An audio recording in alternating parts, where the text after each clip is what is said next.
এখন বাজে 1:31, আমরা চলেছি কাশ্মীরের উদ্দেশ্যে।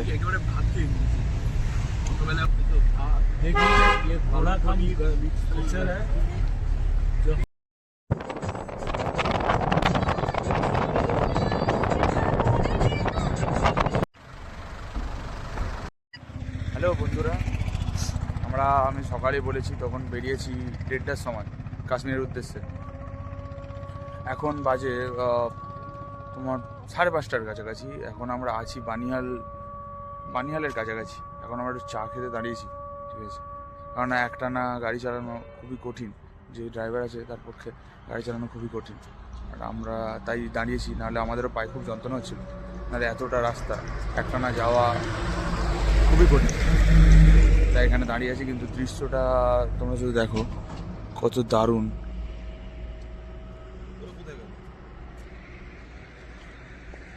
এত দারুণ দৃশ্যের একটা পার্ট হয়েছি আজকে। এটা আমার কাছে অনেক বড় ব্যাপার। সো এখন ওরা চা খাই, খেয়ে আবার মূল উদ্দেশ্য কাশ্মীরের দিকে রওনা হব। এখন আপাতত এখানেই।